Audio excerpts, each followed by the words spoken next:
Let's rock and roll. Steph, thank you so much for joining me on my show.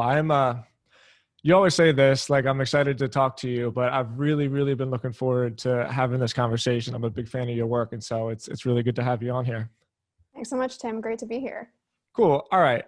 Um, I need to learn about you for a little bit.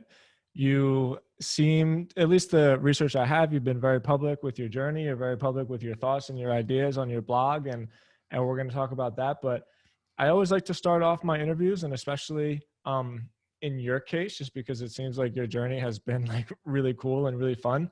Like, how did you get from where you started off at, where you grew up, and then here, which is in such a really cool, prestigious position, building like such a cool name for yourself? Tell me about the catalyst to get you here. Sure. How far back do you want me to go? Well, not that far back. I don't need to know about Okay. kindergarten. Yeah, for sure. So, I mean, just yes, in my adult life, did a degree in chemical engineering, decided that wasn't the path I wanted to go, ended up in consulting in Toronto, which is where I grew up. That was really like an inflection point because I was working in Toronto, like commuting, classic story where I'm like, there must be a better way. And that's when I looked for a remote job. And that was really like a huge inflection point for me where I was like, oh, I can actually like craft my life, not just in terms of like where I work, but like how I work, what I choose to work on. And like this path that I thought was like very defined for me doesn't have to be. So then I went remote. I've been kind of digital nomading for a while until, of course, hashtag COVID as of late. But yeah, I had been working remotely all around the world. And for most of that was at a company called TopTal and working on the growth team and then led their publications team. And that was really my exposure to like this world of online content and like the power of the written word and all that. And so around the time or during my time at TopTal, I also launched my own blog and also learned to code, which is where I started kind of tinkering with my own projects and just creating things. And as you said, kind of sharing it online, allowing people to kind of be part of that journey. And then around a year ago, I joined a company called The Hustle. People might recognize them for their daily email, but I work on their trends product. But again, still kind of tinkering with stuff. And then as I guess you came to know me this year, just a couple months ago, started working on a book about writing content online because throughout my experiences, both at TopTal, at The Hustle, and then with my own work, I was like, wow, there's so much out there that is either misleading or maybe, written by someone who doesn't have that much experience. And I was like, I've actually built up a pretty, or a wealth of knowledge from these experiences. And so I ended up writing this book, which has been my latest project. Yeah, well, amazing. In that first interview, or excuse me, that first question, you're always kind of hoping that people go down the direction that you're trying to lead them. I'm not like the best Yeah. interviewer by any means, but like you basically talked about all the things that I plan to talk about. So let's dissect them one by one. Uh, when I mentioned your journey and your background, I think it's fascinating that you are such a creative person that came from what can traditionally be known as like the opposite side of your brain, right? Like you got an engineering degree. So how do you get from one side to the other? And especially the part that I want to know personally is that's a hell of a degree to have. And you have a pretty good career trajectory like laid out in front of you, right? So why did you spend all that time, decide, fuck it, it's a sunk cost, let me go travel the world on my laptop and like be a writer? Like, how does that happen? Right. Yeah. I mean, I wouldn't say it was like one specific juncture, but there was a couple where, for example, I did my degree in chemical engineering. At that time, it was more so like if you do that degree, your kind of outlets are either you work in oil and gas or you work in like some sort of chemical plant. And neither of those sounded really interesting to me. And in fact, I guess one other path is academia, but I had done 4 summers of research in these like labs, anything from like asphalt research to a literal like forensic lab, to battery research. I had done all these things, like kind of being like, is academia for me? And I just decided like, okay, all of the like 3 paths that you can go from with a chemical engineering degree, I was like, none of this really sounds interesting to me. So at that point, I was still super like convinced that I need a good career. I need to like at least be making money. I need to have some sort of path that, leads me in the right direction. So that's why I went into consulting. That's in Canada, at least. A lot of consulting companies are willing to hire engineers because they just think they're like smart and problem solve and all this stuff. So I was like, okay, great, I'll do consulting. But then there was like kind of another point in time where I had started to hear about all these people who like were actually advancing their careers and were making lots of money and weren't on this path.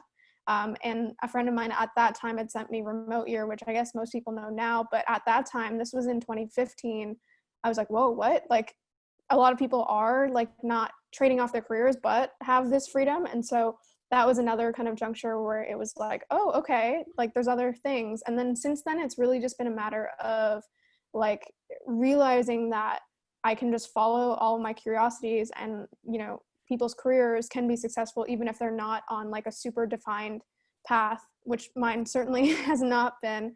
But I've also been really lucky to have like jobs that I really enjoy. So for example, both my time at TopTal and my time so far at The Hustle have been amazing. And those have been really helpful. I have an article that's basically called "You Don't Need to Quit Your Job to Make," which is all about this concept that because I have this financial stability, which comes from my job, that allows me to just do whatever I want to do with these other projects, right? So I'm not kind of constrained with like, oh, I'm making no money, and so let me just find whatever I think will make money. I'm like, oh, I find this really interesting, I'm going to go create like a directory of untranslatable words. Or like, oh, I probably will never become a developer, but I'm going to learn to code so that, because I find this interesting and I want to like tinker around with stuff. So at least as of late, it's been amazing to have that financial stability and then just have all this time where I can like creatively pursue whatever makes me curious.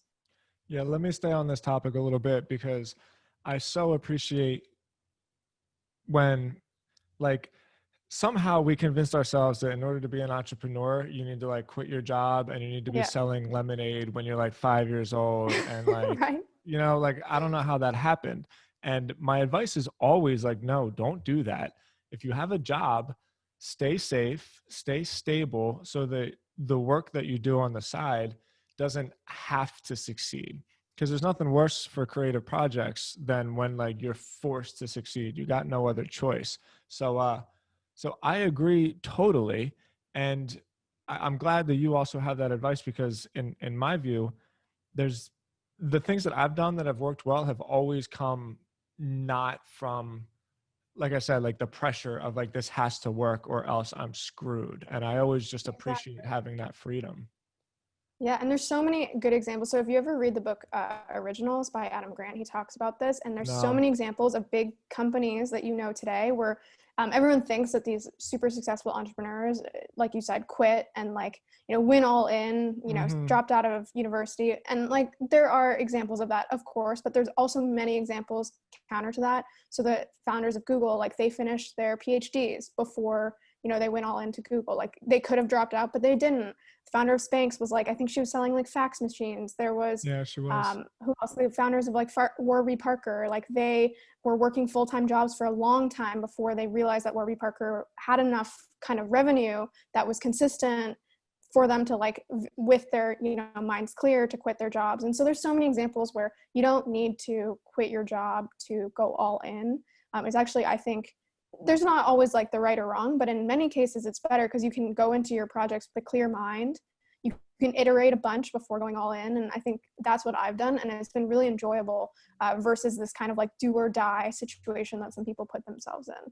Yeah, agree totally. So the name of that blog post, and it was a perfect transition, was "You don't have to quit your job to make," right? And uh, Mm-hmm. in the last couple of months, obviously, your work has been shared a lot, and I'm sure you've gained like a lot of Twitter followers. But I actually discovered you um, probably a year ago in an article that you wrote.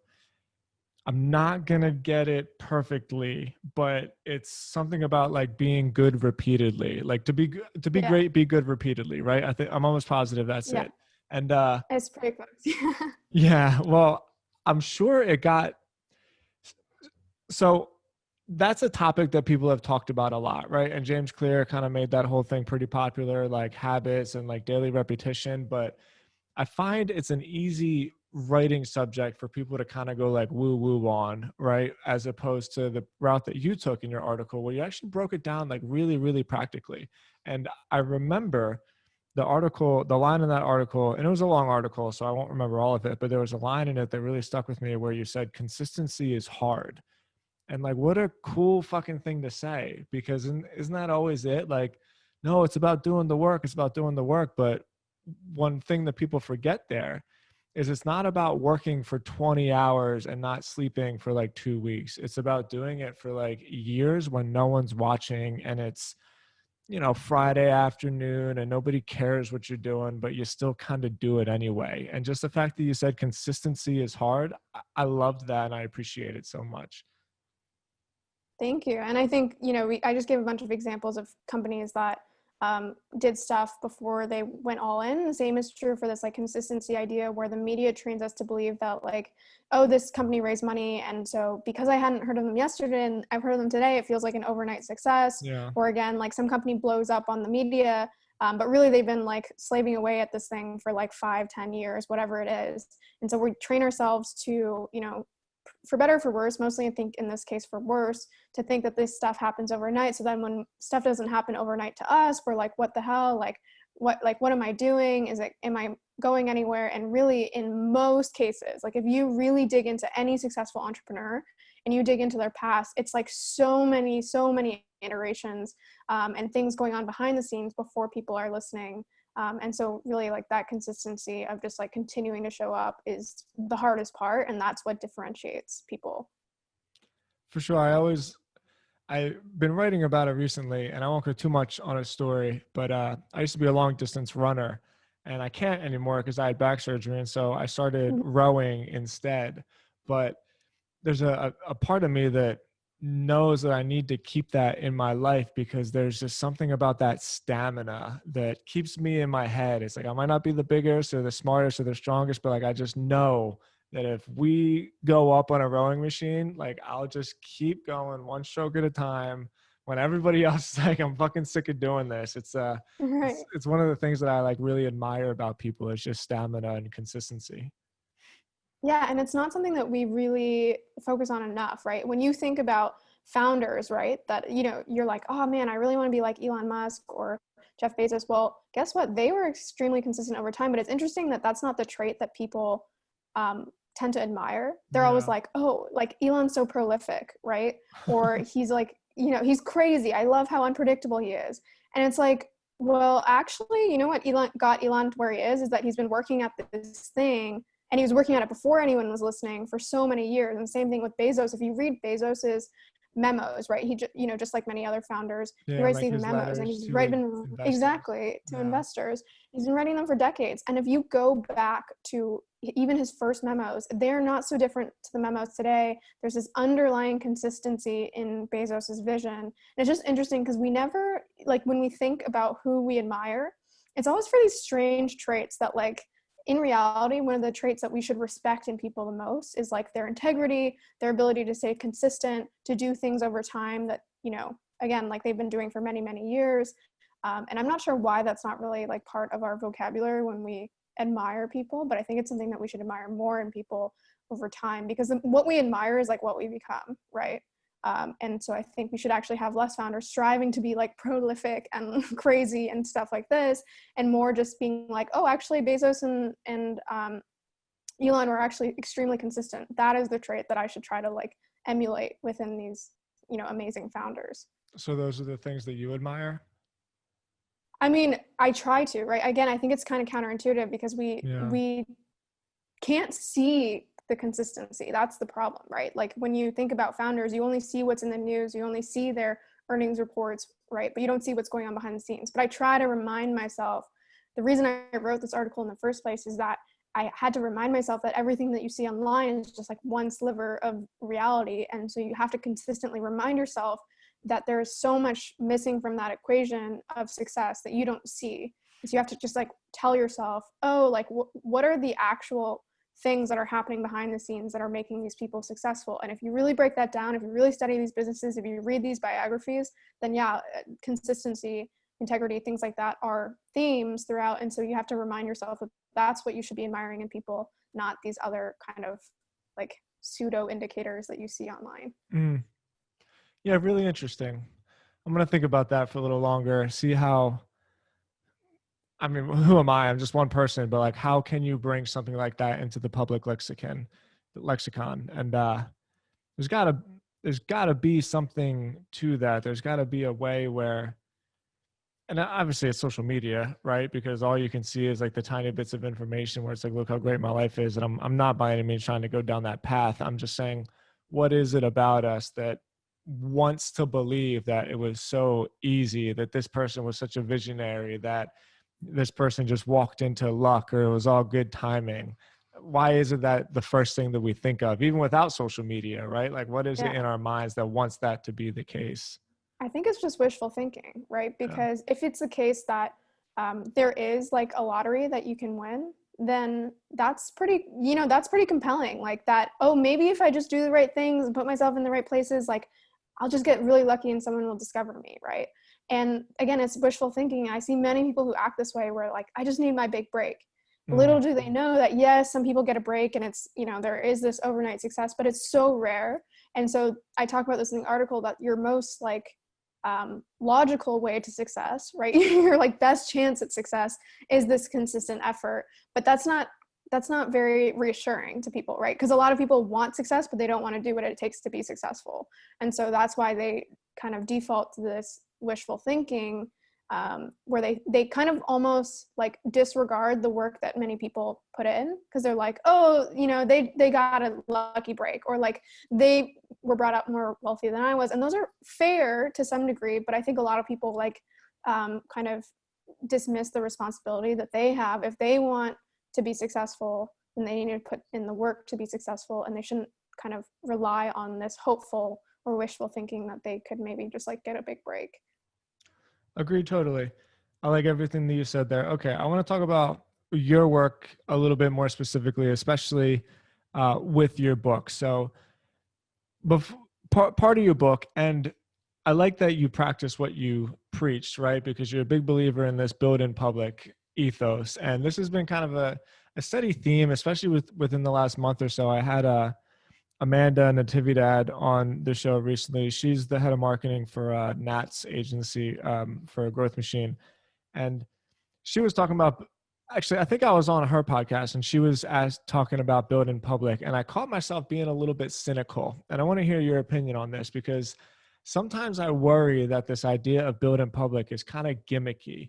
It's like, hey, I sold a course, so let me take a screenshot of the course I sold and put it on Facebook so that you buy my course. And then like you'll buy my course and then make another course about that and take a screenshot and like put it on Twitter, right? And it's like, It's like MLM, right? yeah, exactly. And it's this like, it's just a gimmick. Whereas I think, and correct me if I'm wrong, but the way that you did it is you quite literally wrote your book in public, and you did the work of it and went through the iterations and the process and the stumbling and the editing in front of people.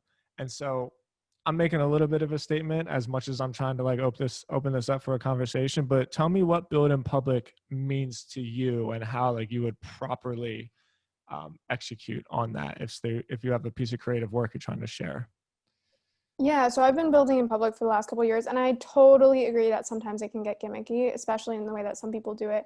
I like the analogy where it's basically that you like imagine you're working in a garage, right? Like you're just opening the door so people can see Mm, what you're doing. So the I love difference that. between what I think like gimmicky building in public versus non-gimmicky is like what I try to do, and I certainly sometimes can be a little more gimmicky than I would like to admit, but Well, because it the works, idea of what right? I think, yeah, I mean, the idea and what I try to do, at least most of the time, is that everything that I do in the garage, I'd still be doing whether the door is open or not, right? Like I'm still going to write this book. I'm still going to create these projects. And sometimes I share parts of that, right? Sometimes I share my sales. Sometimes I share my process. Sometimes I use my Twitter to get feedback. Like with the book, I used it to say, hey, I'm thinking of doing this thing. Should I do this thing? So that's the way I like to think of how building in public can be done well, where you're opening the door. The way that I think that sometimes it gets taken too far is like that you start to do things that you wouldn't have done had that door not been open. So it's like the equivalent of like someone taking, their workbench and like taking it outside of their garage and like getting a big pink sign that says, hey, I'm building, and then like gets balloons and like firecrackers. You know what I mean? Where it's Yeah. like, you're now investing in this attention machine. You're not actually investing in like creating value with the projects that you should be doing. So I try to, with everything that I'm building, only build things that I would build anyway, and then sometimes layer on this like idea of building in the open, but not actually going and like creating things that I wouldn't necessarily create, or doing things that I wouldn't necessarily do had that garage door, you know, been closed. So that's the way I like to think about it.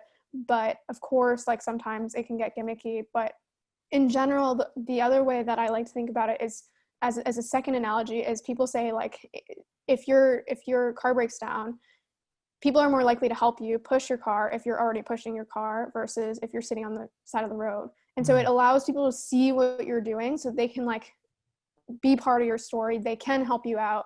And so that's another way I like to think of it, so that even like, for example, when I launched this book, by the time I launched the book, I either had a bunch of people already pushing the car with me, or like who were ready to like jump in and help me push the car. So I think it can be really valuable. And I think if you do it well and you do it authentically, people want to help you, right? It comes across pretty clearly when people are being authentic with it, or when they're getting, you know, the equivalent of like a big pink sign and balloons and stuff like that.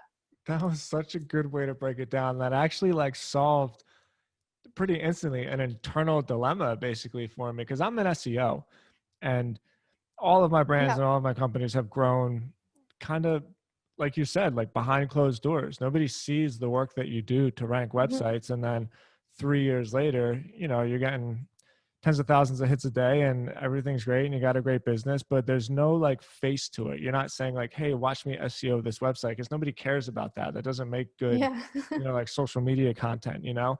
And so, and forgive me, this is just me speaking publicly a little bit. I guess this is me building in public, but I've had this idea so much about what we spoke about in terms of people just go directly to products, because you see all these screenshots of like your sales, and there's like a 22-year-old kid thinking like, wow, all I got to do is make some course and publish it online and people will buy it. But nobody talks about the 10 years it took to actually build the skills to have knowledge, Exactly. to digitize. And so a lot of the things I've been thinking is like, man, agency work. So my agency has been kind of the cornerstone of a lot of the media brands that we make, because you have the human capital basically, like you have leftovers essentially, and you can just use those leftovers to build your own stuff. And so in my mind, I've been thinking this idea so much, like, man, service work is still cool. And there's so much stuff going on where this kid that wants to be an entrepreneur wants to work for his or herself, and is seeing all of these amazing scalable SaaS products and digital products, and they just jump right to that, where it's like, no, like really what you should do is start with an agency. You should start with service. You should start working with clients, and just like you did, the consulting work, right? And so I've had this idea and I've been mulling around with it. But since I'm so used to just working behind the scenes to rank websites, every time I try to share something like that, I think like, oh man, this is fucking like, I'm a fraud. I'm a gimmick, right? I don't want to do this. And when you said that, just opened the door.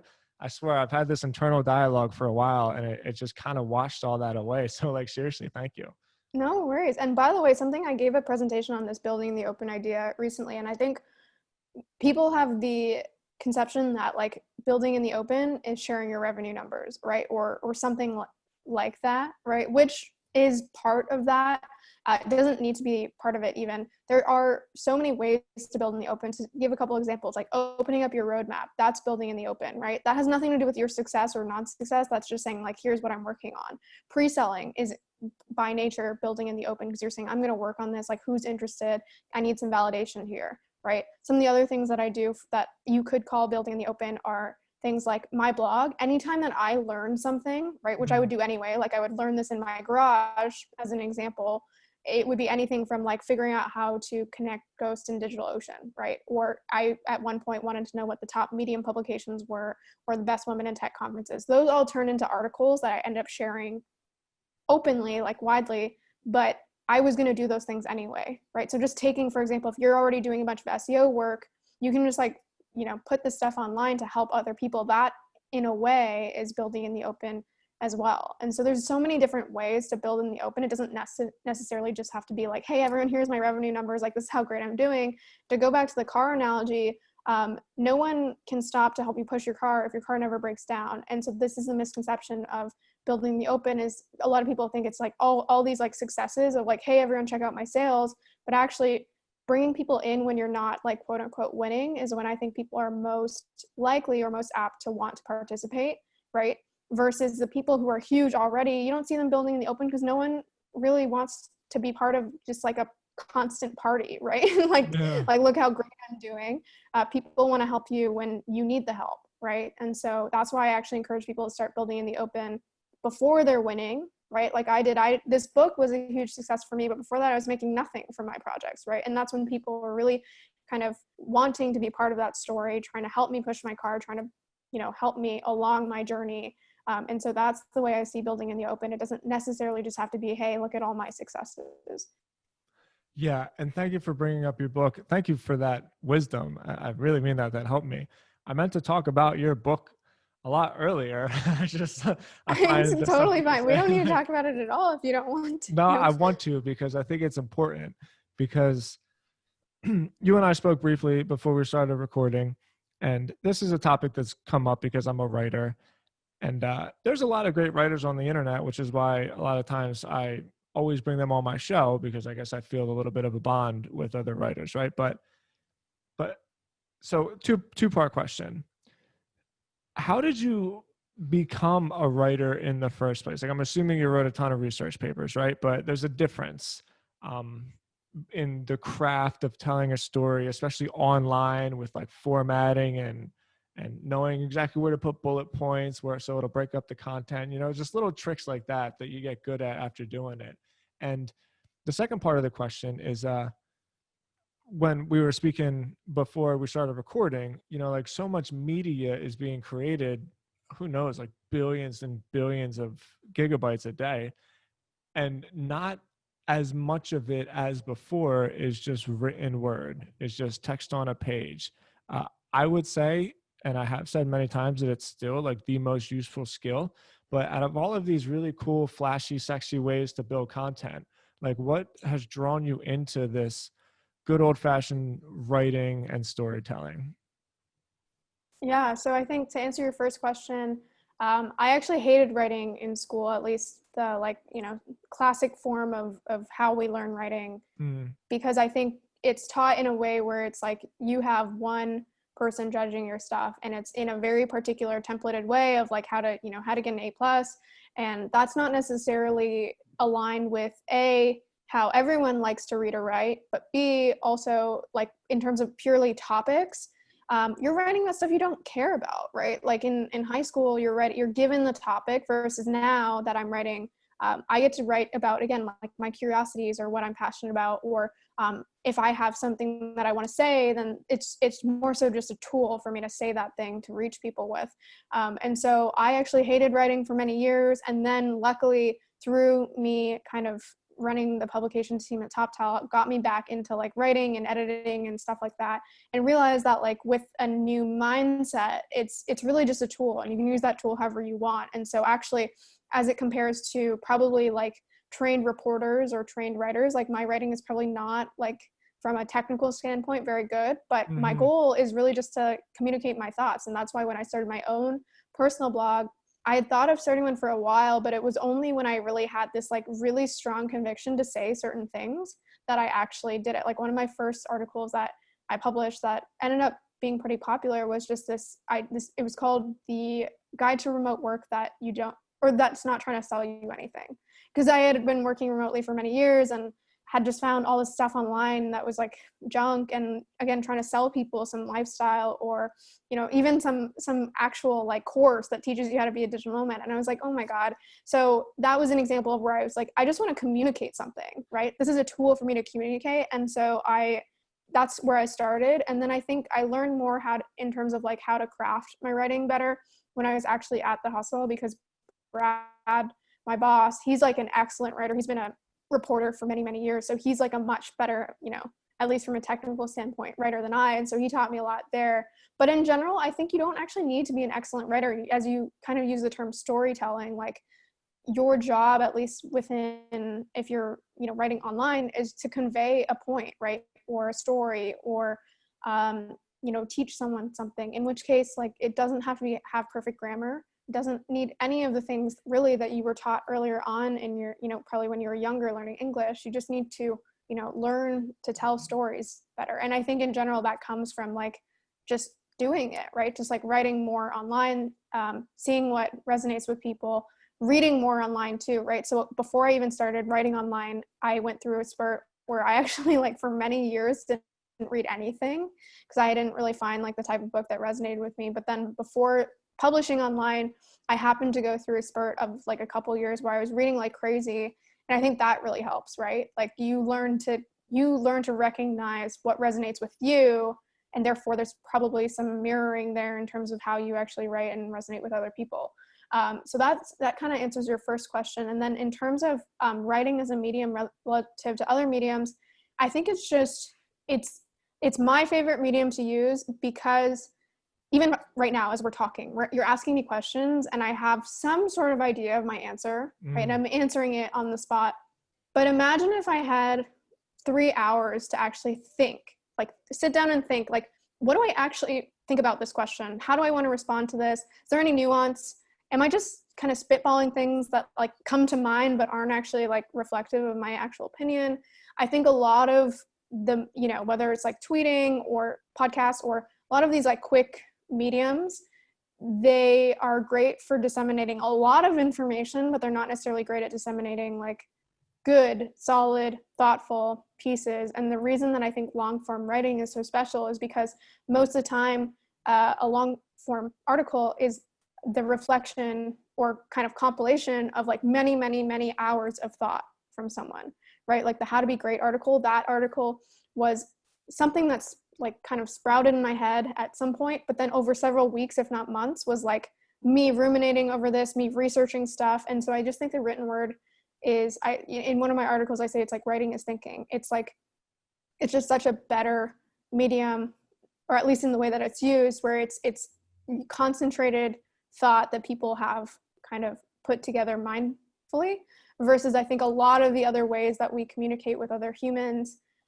is more in the moment, which has, pros and cons either way. But in this case, it really is just like the best form of getting someone's, really concentrated mindful thought, which is also why books in general are amazing, right? And timeless, right? Because it's like this is like their life's work, right? It's like all the things that they've learned, all the things that they've researched are packaged into this one thing that you can download, versus again, it's not true if you're just asking someone like what they're thinking in that particular moment.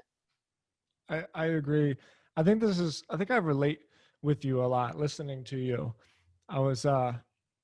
You think really fast. I find myself thinking so fucking fast all the Yeah. time, and it's like exhausting. And when Sean, obviously I didn't even put that together. When Sean Perry was on my site, it was the first time I said it out loud, really, and or on my podcast, excuse me. It was the first time I really said it out loud. And since then, I think I've said it a couple of times just because it was kind of liberating for me. But I had a real bad speech problem when I was a kid with the letter R's.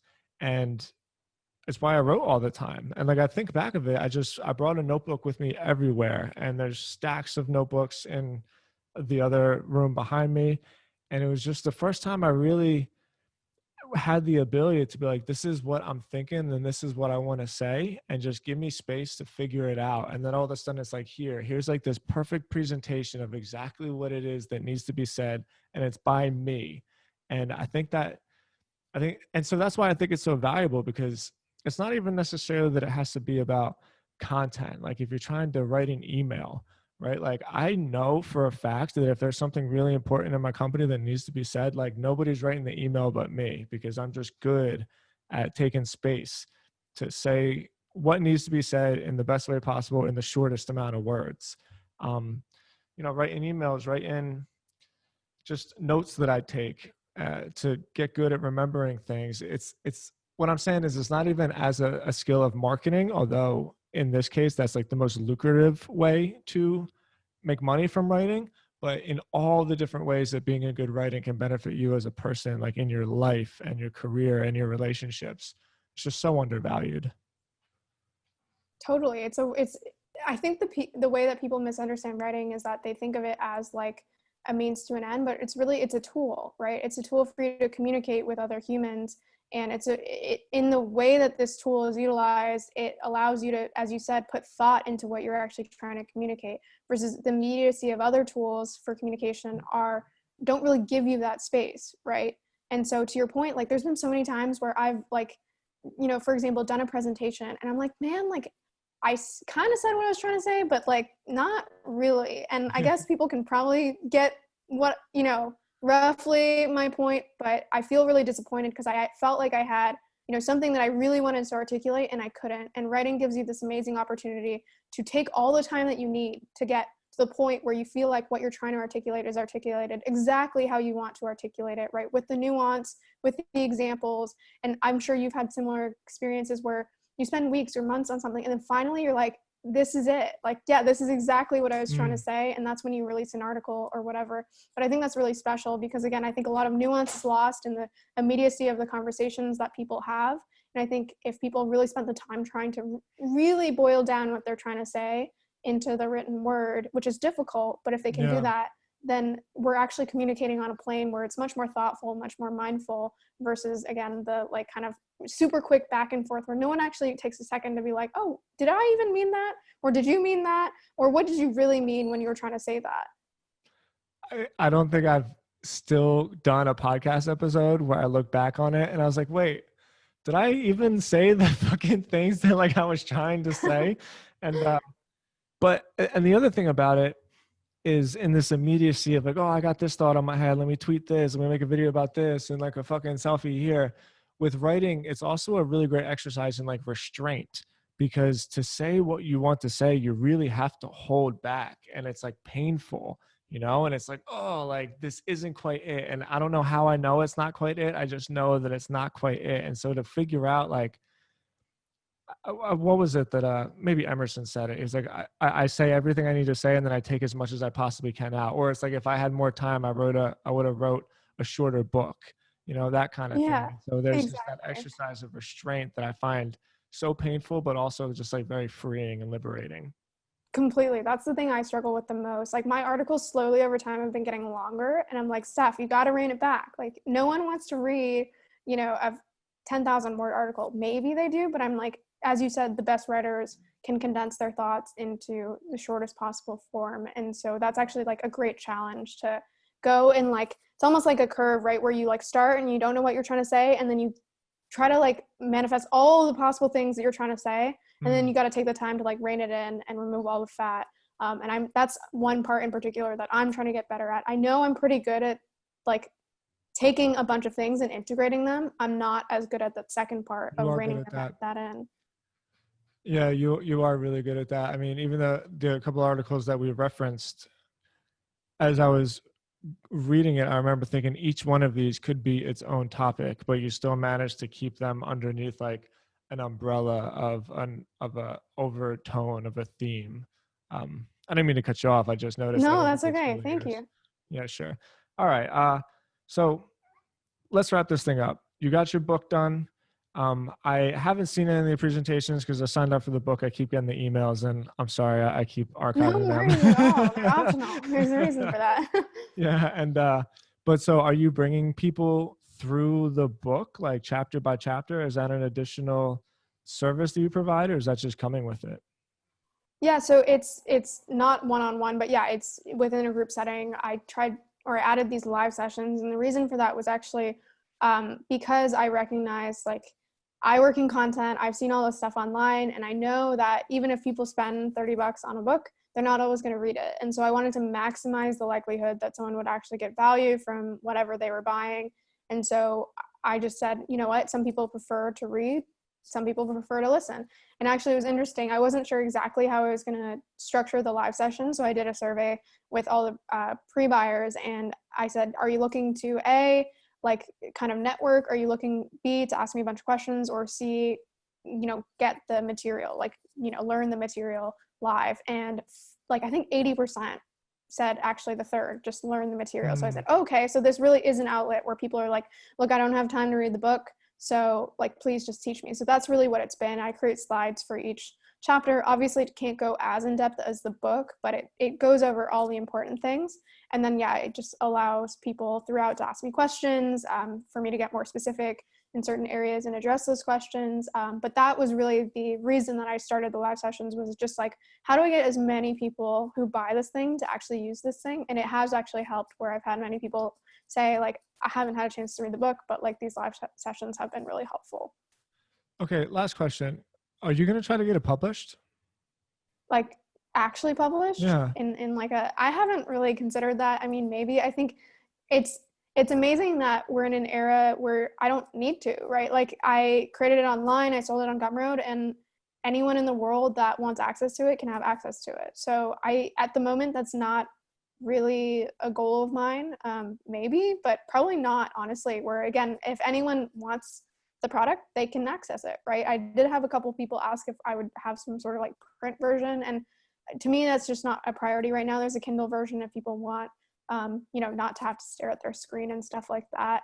I think one day I will actually write. I have plans to write like a more of a book. I know that kind of sounds silly, but like, more of, like originals, or some of the books that I've mentioned throughout this conversation, where I'm really trying to make one concrete point, versus this ended up being more like a guide, right? Like, here's how to do this, here's how to learn this. I do have more of, I have plans to create more of, like, again, it sounds kind of silly, but a book, in which case that one, if at some point I publish one of those, I probably would kind of get a proper publisher and stuff like that. But for this, I think it'll stay online. That's really cool. I respect that. My brain can't help but think like, how can I make this cooler? But there's Yeah. something like really just simple and unique about, like I said, you're just really practicing what you preach, and it's perfect. Thank So you. Yeah, I think just on that quick note, I've had many people ask me, like, are you going to create like a paid newsletter off of this? Are you going to create like a back end course, right? That costs like hundreds of thousands of dollars. And I think if I was purely maximizing for just like, kind of like you're saying, where it's like, you could squeeze more out of this type thing, then I would do those things. But I'm kind of alluding back to actually like the beginning of this conversation, where it's like, right now, all of these side projects are things that like I want to do, right? Like, I'm following my curiosity, I enjoy doing them, and I want to really restrict myself from going down the path of like just trying to optimize around money, right? Or like what I can get out of these things from that perspective. Sorry, train. But it's yeah, fine. so I that's live right why next I'm fire station. I'm always the one like, I'm so sorry about that fire engine. yeah, this train goes by actually super frequently, so I feel like every podcast I do has that in the background. But anyway, yeah, it's kind of interesting how we went actually back to like one of the original topics we were talking about, where at the moment I'm more just focused on like what excites me to actually create, because I'm getting paid with my normal job, and so I'm trying to optimize around that, right? Like, what am I excited about versus what can I kind of milk out of this? Yeah, so cool. Congratulations once Thank again you. on all the success. I know that you worked really hard. I'm happy just to see good old fashioned writing is like still cool. I think it will always be cool. I think it will Yeah. just be the thing that remains important. And great. Okay. So stephsmith.io. Yep. Um, I don't know your Twitter. What is it? It's just Steph Smith IO. Kind of silly name, but Oh, there's so many Steph Smiths in the world, so Steph keeps yeah, taking. that's a good point. Okay. And all of that will be linked in the show notes of timstods.com, and also in the iTunes and the Spotify and everywhere they actually get the podcast. Steph, it was great Sweet. talking to you. Seriously, thank you so Thanks so much for your much. time. Yeah, it was a blast, and we'll do it again. Yeah, sounds good. Thanks, Tim. See ya.